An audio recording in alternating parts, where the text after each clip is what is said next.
സംസ്ഥാന general secretary professor K Alikutty Musliyar അന്തരിച്ചു. 81 വയസ്സായിരുന്നു. വാർദ്ധക്യ സഹജമായ സുഖത്തെ തുടർന്ന് മലപ്പുറം തിരൂർക്കാട്ടെ വീട്ടിൽ ചികിത്സയിലായിരുന്നു. തിരൂർക്കാട്ടെ ജുമാ മസ്ജിദ് ഖബർസ്ഥാനിൽ നാളെ രാവിലെ 10 മണിക്കാണ് ഖബറടക്കം. 1945 മലപ്പുറം ഇരുമ്പുഴി തെക്കുമുറിയിൽ തിരൂർക്കാട് കുന്നത്ത് മൂസാഹാജിയുടെയും ഇയാത്തുട്ടിയുടെയും മകനായാണ് ജനനം.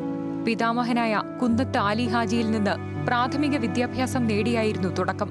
1968 പട്ടിക്കാട് ജാമിയാനൂരിയ അറബി കോളേജിൽ നിന്ന് ഫൈസി ബിരുദം നേടിയതിനു ശേഷം മീനാർകുഴി ദർസിലായിരുന്നു ആദ്യ സേവനം.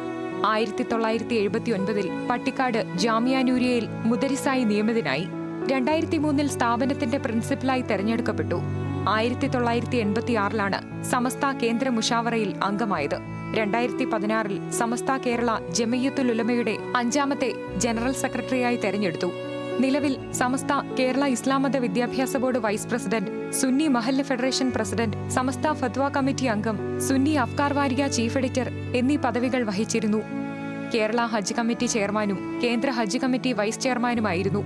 All India personal law board, Muslim World League ഫിഖഫ് കൗൺസിൽ എന്നീ സമിതികളിൽ പ്രത്യേക ക്ഷണിതാവാണ്. ബഹുഭാഷാ പണ്ഡിതനായ അദ്ദേഹം നിരവധി പുസ്തകങ്ങൾ രചിക്കുകയും അന്താരാഷ്ട്ര വേദികളിൽ പ്രബന്ധങ്ങൾ അവതരിപ്പിക്കുകയും ചെയ്തിട്ടുണ്ട്. അത് ഏറ്റവും വലിയ ഒരു തീരാനഷ്ടമാണ് പണ്ഡിത ലോകത്തിന് ഇവിടെ ഉണ്ടായിട്ടുള്ളത്. ആലിക്കുട്ടി മുസ്ലിയാർ എന്ന് പറയുന്നത് സമസ്ത കേരള ജമിയത്തുൽ ഉലമയുടെ ഒരു ജനറൽ സെക്രട്ടറി മാത്രമല്ല, പതിറ്റാണ്ട് കാലം ഒരുപാട് ശിഷ്യഗണങ്ങൾക്ക്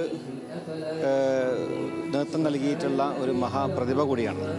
ആധുനിക കാലഘട്ടത്തിൽ പരിശുദ്ധമായ ഇസ്ലാമിന്റെ പ്രബോധനം എങ്ങനെയായിരിക്കണമെന്നതിനെക്കുറിച്ച് വ്യക്തമായ ധാരണ തെറ്റുണ്ടായിരുന്നു. ആലിക്കുട്ടി മുസ്ലിയാരുടെ വിയോഗത്തിൽ മുഖ്യമന്ത്രി അനുശോചനം രേഖപ്പെടുത്തി.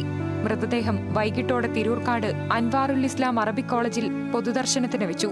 ഖബറടക്കം നാളെ രാവിലെ 10 മണിക്ക് തിരൂർക്കാട് ജുമാ മസ്ജിദിൽ നടക്കും. ന്യൂസ് മലയാളം, മലപ്പുറം.